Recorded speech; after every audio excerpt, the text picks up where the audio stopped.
네. 고작 17cm 정도의 열쇠고리 인형에 왜 온 세계가 들썩거리는 걸까요? 오늘 도움 말씀 주실 분으로 한성대학교 사회과학부의 권상집 교수 나와 계십니다. 교수님 어서 오세요. 예, 안녕하세요. 네. 전 세계가 한마디로 라부부 아리 중이다 이렇게 표현해도 될 것 같아요. 교수님, 도대체 이 라부부라는 게 무엇이고 지금 얼마나 인기몰이를 하고 있나요? 예, 그 라부부의 신드롬에 대해서 설명을 드리자면 10년 전으로 시간을 돌려야 될 것 같습니다. 네. 2015년에 홍콩의 일러스트레이터 카심룽이라는 작가가 북유럽 신화에서 영감을 얻어서 몬스터랑 요정이 함께하는 공간이라는 걸 창조했습니다. 네. 그러니까 본인의 생각이죠. 네. 예, 그때만 해도 몬스터 캐릭터였는데 2019년에 팜마트가 아트토이라는 어떤 신드롬에 맞물려서 이거 좋은 작품을 낼 수 있겠구나라고 해서 협업을 했는데 6년 전에 출시했을 땐 그렇게 성공을 하지 않았습니다. 네. 근데 인기 폭발의 도화선이 됐던 게 2023년에 이제 블랙핑크의 멤버 리사였죠. 리사. 네. 리사가 태국인이거든요. 네. 유튜브 구독자 수가 800만이 넘고요. SNS의 팔로워 숫자가 1억 명이 넘습니다. 근데 리사가 이제 거기에 대해서 라부부가 너무 좋다라는 이제 영상을 자꾸 업로드하니까 세계적인 효과를 발휘한 거죠. 네. 그래서 급속도로 판매가 돼서 사실은 단가가 2만 원에서 10만 원, 어떻게 보면 세트로는 20만 원까지만 판매되는 상품이었는데 네. 지난 6월에 이제 엄청나게 글로벌 토픽으로 화제가 됐던 게 2억 500만 원의 초기 이제 라부 피규어가 판매됐습니다. 그래서 지금 품귀 현상이 발생하고 있고 전 세계에서 라부부를 구할 수가 없다라는 그 목소리가 계속 이어져 나오고 있습니다. 네. 라부부 피규어가 2억 500만 원에 낙찰이 됐답니다. 듣기로는 뭐 구하는 것 자체가 하늘의 별따기라고 하더라고요. 그러다 보니까 미국에서는 수천만 원어치의 라부부 인형을 완구 가게에서 통째로 훔쳐가는 사건까지 빈번하게 일어날 정도라고 하는데 교수님, 이 라부부 인형이 이렇게까지 인기가 높은 이유는 뭘까요? 저는 그동안에 이제 라부부라고 하면 지금은 캐릭터라고 하지만 인형이었거든요. 네. 그 인형은 그동안은 보기만 하고 수동적인 컨셉의 인형이었는데 라부부가 이제 어떤 고객의 목소리와 고객의 의견에 따라서 스타일링을 바꿔나갈 수 있는 아하. 고객 맞춤형 제품이라는 게 각인된 거죠. 네. 그것 또한 리사 때문이었습니다. 그렇다면 리사가 꾸미는 재미를 통해서 라부부가 커스터마이징 제품이 될 수 있다라고 하는 순간 팬덤으로 이어질 수 있었던 거고요. 결국은 쓸모없고 그냥 귀여웠던 아이템에서 몬스터가 아니라 지금은 엘프라고 부르거든요. 아하, 요정이다. 요정. 그러니까 네. 몬스터에서 왜 요정이 됐느냐? 자신들이 꾸미는 스타일에 따라서 몬스터도 될 수 있지만 토끼도 될 수 있고 요정도 될 수 있다라고 해서 엄청나게 화제가 됐고요. 재작년부터 이제 가방 꾸미기가 글로벌 네. 신드롬이었는데 그 가방에 이제 라부부를 키링, 열쇠고리처럼 착용하는 순간 돋보이고 어떤 시대 트렌드를 압도할 수 있다, 선도할 수 있다라는 네. 이제 자신감이 1020 세대로부터 더 퍼져나간 게 아닐까 생각합니다. 그렇습니다. SNS상에서 신꾸, 백꾸, 폰꾸 이런 말 뭐 들어본 적 있으실 텐데 그러니까 자기한테 맞게 신발이나 가방이라든지 아니면 뭐 전화기를 꾸민다는 거죠. 네.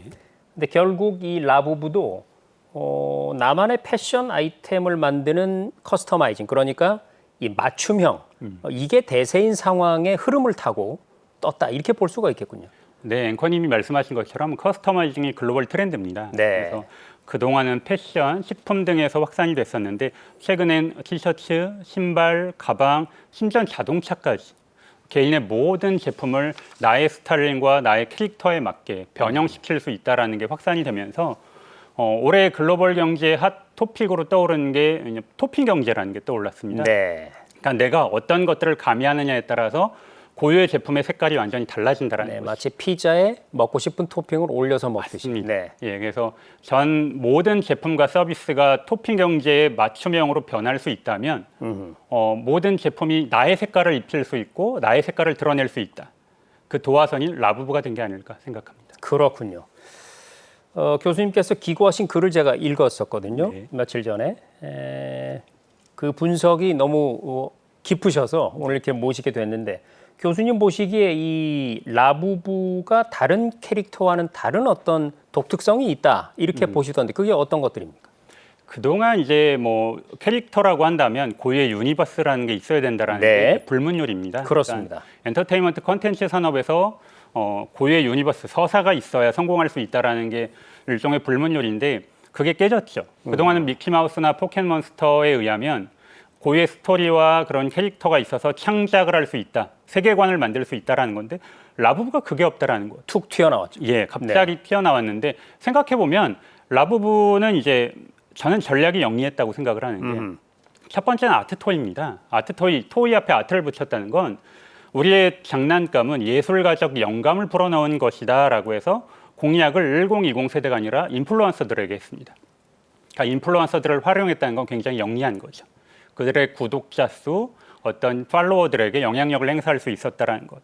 그리고 또 하나는 기존에 이제 키덜트 문화라고 해서 네. 고가의 장난감을 내가 얼마나 보유했느냐 과시욕에 있었는데 그 과시욕이 박탈감을 많이 일으켰죠. 네. 라부가 공략한 건 어떤 작고 귀여운 인형을 여러분들이 힘들더라도 함께 상호작용할 수 있는 애착 인형으로 만들 수 있다라는 컨셉이 어떤 시대적인 흐름과 잘 맞춰서 성공했다라고 생각합니다. 네. 뭐 캐릭터가 좋고 트렌드를 따라가고 여기까지는 다 알겠는데 하지만 전 세계에서 얼마나 많은 종류의 인형들이 만들어지고 있는데요. 그걸 따라간다고 해서 다 성공할 것 같으면 이미 성공한 인형들로 가득 차 있겠죠. 특별히 라부부만의 성공 비결, 뭐 팜마트를 빼놓을 수가 없겠죠. 네, 그 2010년에 만들어졌는데 팜마트 처음에 잡화점이었습니다. 네. 그러다가 이제 아트토이 장난감에서 새로운 성장 동력을 확인할 수 있다라고 생각을 했고요. 팜마트가 이 라부부 현상을 일으켰던 성공의 계기로는 이제 랜덤 박스 효과, 이제 블라인드 박스라고 하는데 네. 그 박스를 열기 전까지 내가 좋아하는 색상과 소재와 어떤 색깔을 갖고 있는 제품인지를 확인할 수 없거든요. 그게 사실은 소비자에게 초기에는 불만 요소가 될 수 있으나 네. 갈수록 그게 두근두근거리는 어떤 설렘 맞습니다. 효과로 예, 확률형 이제 그 소비라고 해서 반복 구매를 유도할 수 있는데 그렇습니다. 생각을 해보시면 아이돌 포토카드에 기반해서 우리가 K-팝 음반을 계속 구매하는 소비자의 어떤 특성과 닮아 있다라고 생각을 네. 하시면 될 것 같고요. 놀랍게도 중국에서도 이게 내부 비판이 있었습니다. 이렇게 판매하는 것이 맞느냐라는 비판이 있었는데 글로벌 신드롬이 있자마자 중국에서 이런 목소리가 사라졌어요. 굉장히 독특한 현상이죠. 그리고 한편으로는 이제 라부부에 과연 서사가 없는 것이냐라고 할 때 저는 좀 생각이 다른 게 네. 21세기 서사는 고유의 내러티브가 아니라 어떤 쇼폼이기 때문에 짧은 시간 내에 모든 사람이 관심을 집중할 수 있는 독특한 현상을 만들어낼 수 있느냐. 그리고 인플루언서들에게 영감을 불어 넣을 수 있느냐라는 두 가지 방향이 중요한데 라부부가 이걸 절묘하게 확인했다. 그래서 뭐 데이비드 베컴이나 리사를 통해서 단기간에 마케팅 비용을 거의 들이지 않고 전 세계로 라부부의 파급 효과를 만들 수 있었다. 이건 굉장히 영리했다라고 생각합니다. 그렇군요.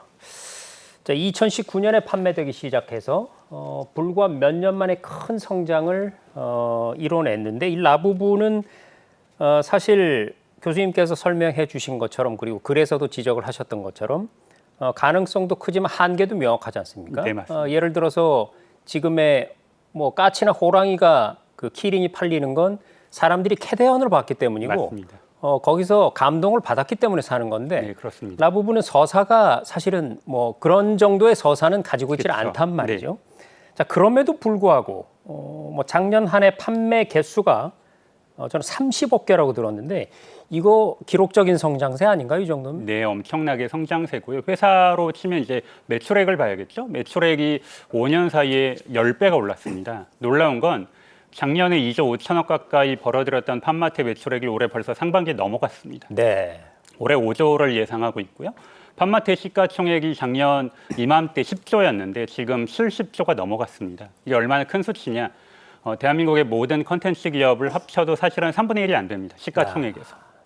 그리고 현대자동차가 53조인데 현대자동차보다 더 넘어섰죠. 네. 그렇다면 단순히 많이 팔렸기 때문에 시가총액이 올라갔느냐라고 보기에는 팜마트의 라부부는 이미 질적인 측면에서도 인정을 받고 있다. 네. 그 유의미한 징표가 프랑스 루브르 박물관에 들어간다는 건 굉장히 높은 문턱을 강조하거든요. 네. 근데 루브르 박물관에 중국 장난감 최초로 입점이 됐습니다.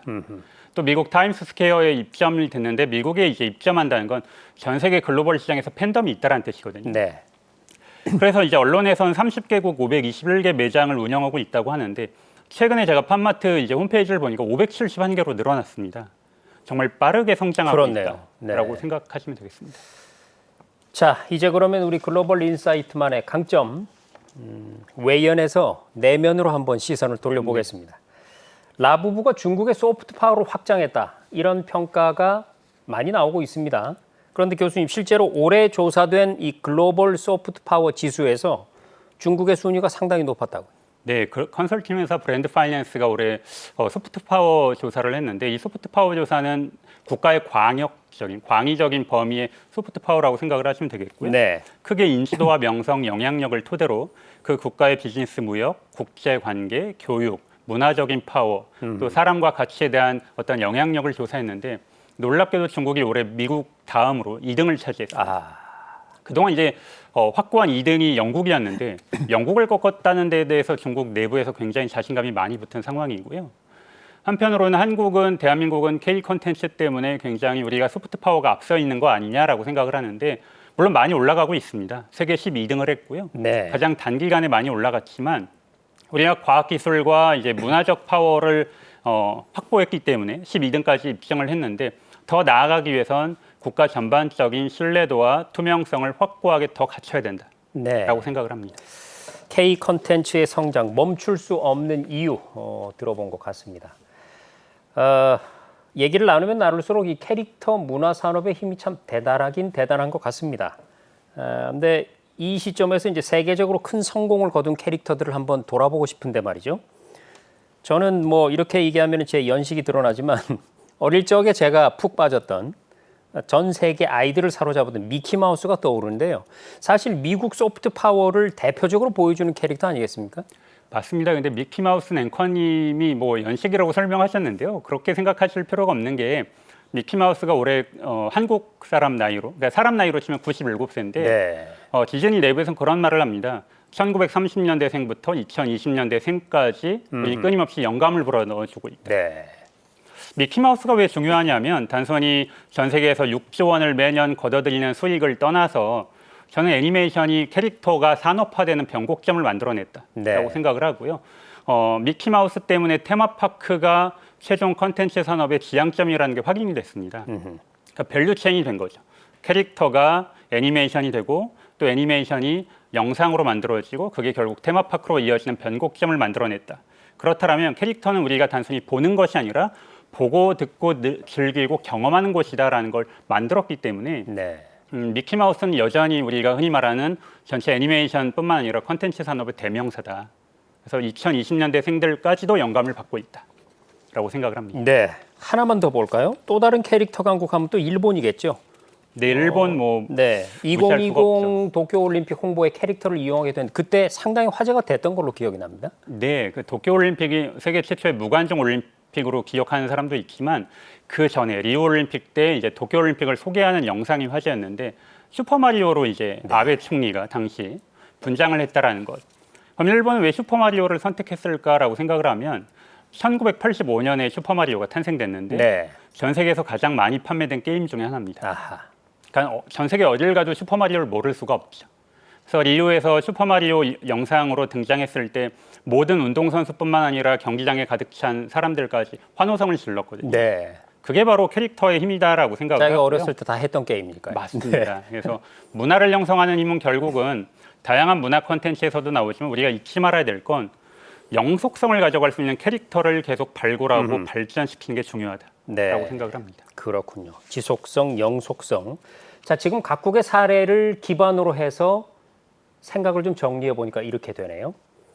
어떤 스토리, 서사가 성공해서 거기에 수반된 캐릭터가 뜨게 되면 그것이 많이 팔리는 데 그치는 게 아니라 다시 그것이 문화를 형성하는 힘으로 확장이 돼서 더 거대한 시장을 형성하는 구조.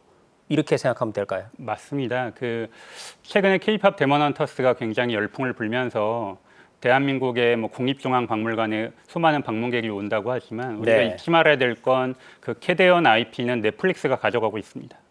그럼 넷플릭스가 왜 이 IP를 가져갔을까라고 생각을 한다면 결국 앞서서 말씀드린 것처럼 캐릭터는 영속성이 있는 거죠. 네. 미국 하면 우리가 기억나는 게 슈퍼맨, 원더우먼이거든요. 근데 슈퍼맨, 원더우먼으로 인해서 뭐 일본의 울트라맨부터 다시 배트맨, 스파이더맨까지 모든 슈퍼히어로가 나왔습니다. 네. 흔한 말로 돈이 되기도 하지만 전 세계 소비자의 머리와 심장을 장악할 수 있는 게 이런 컨텐츠라는 것이죠. 일본 역시 뭐 우주소년 아톰, 은하철도 999 뭐 모르지 않을 겁니다. 근데 네. 최근까지도 드래곤볼, 또 슬램덩크 등으로 일본이 계속 애니메이션을 만들고 거기서 특정 히어로를 캐릭터로 만드는 이유가 이게 돈이 되고 관광으로 이어지거든요. 그럼 미국이 지금까지 천여 개 종의 캐릭터를 통해서 얼마나 버느냐? 50조 원의 시장 규모를 장악하고 있습니다. 네. 우리가 K 컨텐츠로 역량을 강화한다고 하지만 일본 역시도 이쪽 시장에서는 여전히 13조 원을 매년 시장 파이로 가져가고 있거든요. 네. 그게 결국 또 관광 수입으로 이어지고 있고. 참고로 일본이 작년에 관광 수입으로 74조 원을 벌었습니다. 네. 근데 우리 대한민국은 24조 원 벌었거든요. 분명히 여기서 어떤 차이가 있느냐? 단순히 국가의 역량뿐만 아니라 문화적인 차이, 또 캐릭터의 영속성, 그 캐릭터가 만들어내는 팬덤, 이게 굉장히 무시할 수 없는 요소다. 우리가 앞으로 이 분야에 굉장히 노력을 많이 해야 된다라고 생각합니다. 네. 그럼 잠깐 교수님께 반짝 질문도 하나 드리고 싶은데 우리나라의 그 캐릭터들 예를 들면 저는 뭐 아기상어도 떠오르고요. 뭐 라바 이런 것도 떠오르고 네. 뽀로도 떠오르고 여러 가지가 떠오르는데 우리나라 그 캐릭터들 중에서는 어떤 그 세계 시장에서의 어떤 성장 가능성, 지속성, 영속성 이런 걸로 볼 때 교수님께서는 좀 어떻게 평가를 하십니까? 앵커님이 아주 정확하게 짚으신 것 같은데요. 저는 아기상어가 글로벌 팬덤을 만들어낼 수 있는 단초를 우리 모두 확인했거든요. 근데 지금 아쉬운 건 애니메이션으로 끝나고 더 이상의 어떤 파급 효과를 만들어내는 움직임이 안 보여서 아쉬운데요. 네. 중요한 건 애니메이션으로 끝나는 게 아니라 그게 결국 테마파크로 이어져야 흔한 말로 컨텐츠의 밸류체인이 형성되고 한 국가의 관광 산업의 역량으로 향상되는데 그 부분에 우리가 조금 더 심혈을 기울였으면 좋겠다라고 생각을 합니다. 네. 잘 알겠습니다. 문화산업과 관광의 어떤 선순환 구조를 만들어야 된다 이런 말씀이고요. 자, K컬처로 세계를 지금 휩쓸고 있는 대한민국이지만 중국의 소프트 파워가 이렇게 잘 나가는 상황에서는 우리 역시 이 상황을 주의 깊게 좀 지켜봐야 될 것 같습니다. 교수님, 우리는 이 소프트 파워 확장에 있어서 어떤 전략을 가지고 앞으로 임해야 될까요? 예, 먼저 중국을 말씀드리면 중국이 계속 K 컨텐츠의 역량이 전 세계로 확산되면서 배가 아팠던 것 같아요. 계속 네. 차단하고 통제하는 데 관점을 기울였는데 최근에 중국의 텐센트 경영진은 한국은 더 이상 중국의 하드 파워에 신경 쓰지 말고 소프트 파워에 신경을 써야 된다는 얘기를 하더라고요. 네. 자신감이 향상됐다라는 거죠. 네. 그러니까 중국의 전략을 보면 메이드 인 차이나, 중국에서 만들었다를 넘어서서 인벤티드 인 차이나, 중국에서 개발됐다. 여기가 이제 기술 굴기인데 그다음에 크리에이티드 인 차이나로 간다는 건 중국이 세계의 공장이라는 제조업의 국가에서 벗어나서 욕망을 충족하고 욕망을 만들어내는 생산지로 만들겠다. 즉 중국이 이제 문화에서도 이제 패권을 드러내고 있거든요. 문화 굴기. 네, 그렇습니다. 문화 굴기인데 하드파워는 전 그렇게 생각을 합니다. 국가의 야망을 충족하는 수단인데 네. 문화는 왜 중요하냐면 전 세계 모든 사람들의 머리와 심장을 장악하면서 그 열망을 이끌어내기 때문에 아하. 정량적인 성과로 비교할 수 없을 만큼의 엄청난 파급 효과를 만들어내거든요. 그렇다면 중국이 결국 문화 패권을 지향하는 데 있어서 1차적으로 신경 써야 될 국가가 바로 우리 대한민국인데 네. 문화 산업에 대한 규제도 중요하지만 앵커님께 제가 말씀드린 대로 한국 고유의 IP를 만들어야 된다. 네. 우리가 캐대언 열풍에 지금 심취해 있지만 아쉽게도 그 IP를 넷플릭스가 가져갔기 때문에 우리가 활용하는 데는 한계가 있거든요. 네. 그렇다면 아기상어뿐만 아니라 한국 고유의 애니메이션에서 굉장히 많은 슈퍼히어로들이 나왔습니다. 한국이 다행스러운 건 애니메이션과 웹툰에서 경쟁력이 꽤 있습니다. 그렇죠. 그렇다면 그 캐릭터들을 만들어서 애니메이션이 게임으로 되고 또 게임이 영화로도 돼서 결국은 테마파크로 이어진다면 중국의 문화 패권을 어느 정도 한국이 적절하게 통제할 수 있고 우리 역량을 계속 고유하게 발산할 수 있지 않을까라고 생각을 하고요. 한국형 혁신은 저는 제조업은 힘들다고 생각합니다. 어느 정도 한계가 있기 때문에 다행히 웹툰과 애니메이션, 영화, 드라마, 뭐 연극, 뮤지컬까지 지금 거의 모든 분야에서 한국이 앞서가고 있기 때문에 영상에서 벗어나서 네. 이제 고유하게 100년 연속 미키마우스 같이 영속성을 가져갈 수 있는 캐릭터를 만들면 한국의 문화 패권은 중국한테 빼앗길 가능성은 거의 없다라고 네. 생각을 합니다. 그러게요. 문화산업의 각 영역에서는 각계약진을 잘하고 있는데 그걸 잘 연결시켜줄 고리가 필요하군요. 자, 중국의 소프트 파워에는요, 딥시크나 틱톡도 큰 몫을 한다고 들었습니다. 우리가 소프트 파워에 대해서 생각할 때 그 사고의 외연을 넓히는 것도 숙제일 것 같습니다. 지금까지 도움 말씀의 한성대 권상집 교수였습니다. 교수님 고맙습니다. 예, 감사합니다.